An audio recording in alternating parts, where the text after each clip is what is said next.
My original teacher was a man named Jim Rohn. I went to work for him when I was 17 years old.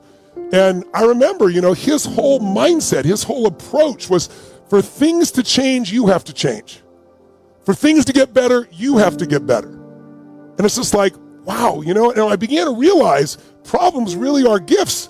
In fact, if you look at a great movie, a great story, any great story, imagine someone, here's their story of their life. You watch a movie, you read a book, here's the story. At the beginning of the story, the main character is like really happy. She or he is really healthy. They have incredibly passionate, loving relationships. They have a great family. They love their career. They're financially free. They're spiritually alive. That's how it starts. And then about a third of the way through the story, the person's really happy. They're really healthy. They have a great family. Their finances are great. Their career is great. They feel spiritually and physically alive. And you get to the last portion of the book, and they're really healthy, and they're really happy, and they have great relationships and great finances, and everything's perfect. Who's going to go to that movie? Nobody, right? Because what makes us alive, what makes us grow, is facing a challenge. My teacher, Jim Rohn, said something to me when I was 17. I'm 60, and I've never forgotten it. He said, Tony, what you get will never make you happy. Who you become will make you really happy or really sad. And I found that to be totally true.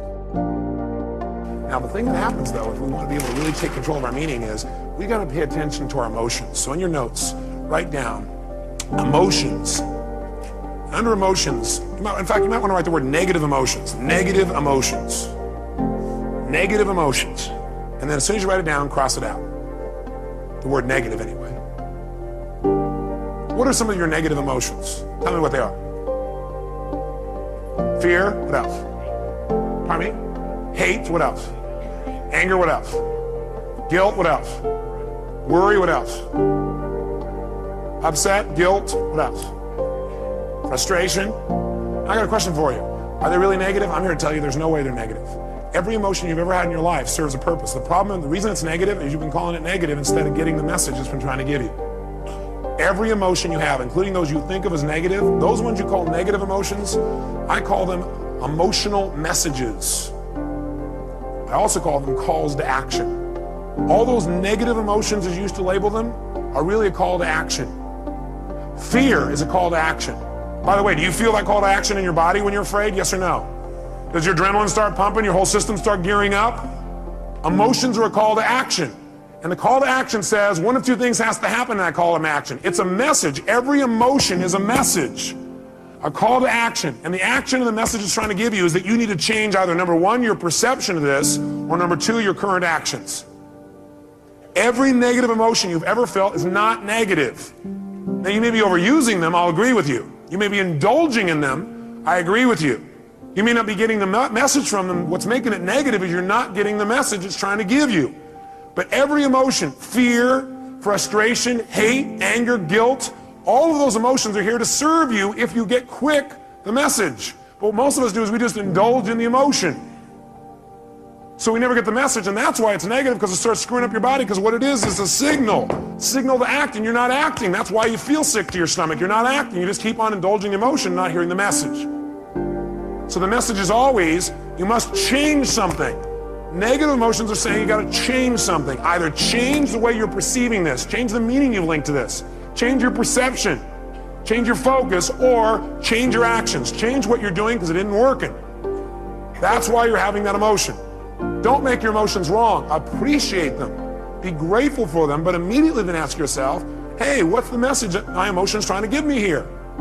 What do I need to change? My perception or my actions? Does this make sense? Yes, no?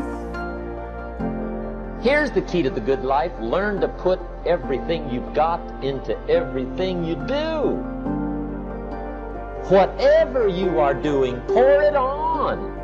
It will quickly open up into opportunity or quickly disclose to you that you ought to be doing something else. The delusion is, if I had a better job, I'd really pour it on. See, that's delusion. Wherever you are, pour it on. Don't give somebody half a job for a day's pay.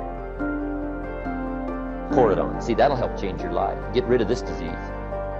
Here's the next attitude disease, indecision. Mental paralysis. The guy can't make up his mind and it becomes a disease. Pretty soon he knows he's got it. The guy says, well, I know I'm on the fence. But he says, what if I get off on the wrong side? Listen, after a while it doesn't matter. Just get off. Any side will do. A life full of adventure is a life full of many decisions. The ones that turn out to be wrong give you better experience to make better decisions.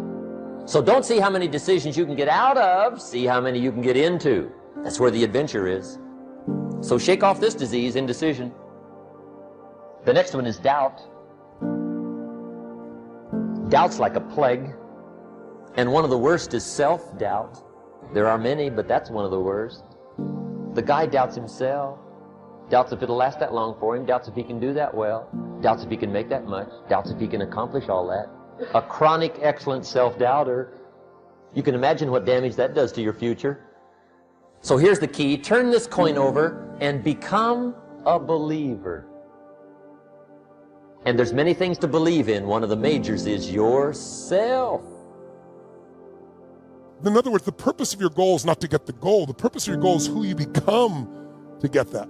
You could take away all the things or accoutrements that I have the privilege to have in my life today, and you could never take away who I've become as a man, what I've contributed to human beings, and that feeling inside of ownership that comes from that kind of growth. So my goal for these 5 days is give you some momentum in each area, give you some strategies, give you some insights, and just get you to focus.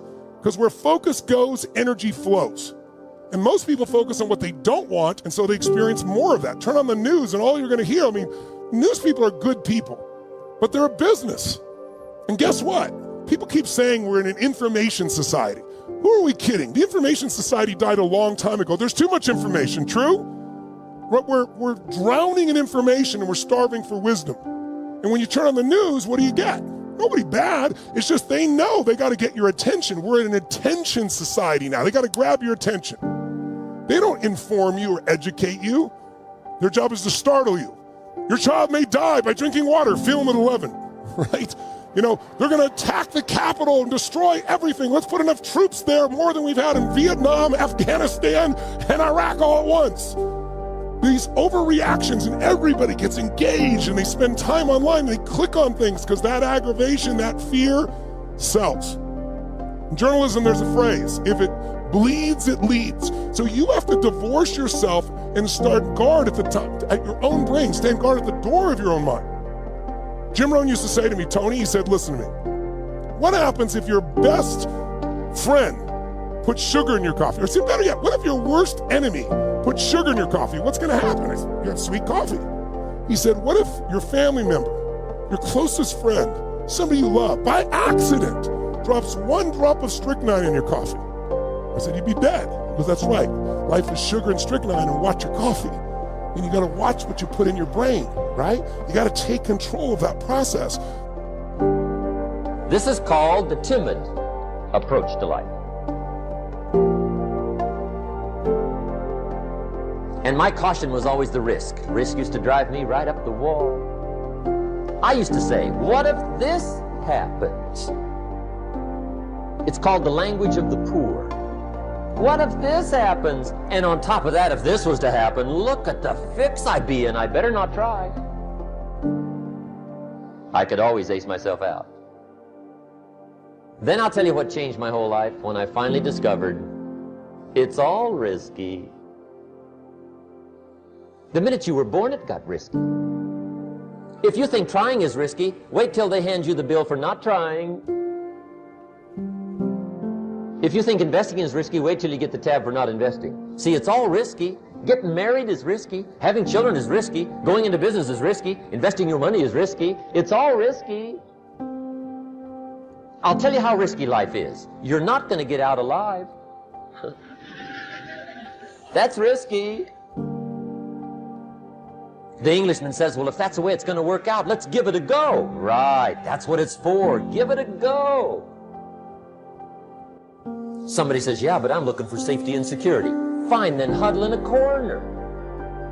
We'll cover you with a sheet, bring you 3 meals a day. And we'll protect you, feed you, look after you, care for you. We won't let anything happen to you. And you'll probably live to be 100. The guy said, well, yeah, I'd live to be 100. But what a way to live. Right. What a way to live, safe and secure. Don't ask for security, ask for adventure. Better to live 30 years full of adventure than 100 years safe in the corner. And see, it's not important how long you live. What's important is how you live. All those people work their ass off. You're not going to be successful without hard work. And the reason mostly is not even that you have to go out there and build a giant empire, or you have to amass a amount of money or work long hours. It's not even so much about that. It's that you need to develop yourself, because success is not so much an outer world state as an inner world state. And that might sound kind of hokey and new age, but it's very, very true. Success is grounded within you. You're not going to be able to maintain any sort of level of success if you do not have the psychology to really follow principles, to know how to maintain success, to think strategically, to think long term, to delay gratification, to resist addictions. All of these factors come into play. So you can't expect to start out with tons of people. Some people say to me all the time, well, Brendan, it's so easy for you because you got millions of people on your email list and you have millions of people on Facebook and tens of millions. You have your broad goal, yes. You have your long-term goal, yes. And then you got your short-term goals that lead and are strategically aligned with that long-term goal. You cannot overcome those thoughts because they keep rising up and they've become a habit and it's sort of a pattern. So I don't want you to focus on the thoughts. I want you to focus on taking action, even though you doubt yourself. It's you. And sure, you may have grabbed some little foothold from the podcast or from one of the books, but it isn't me that changes you, it's you.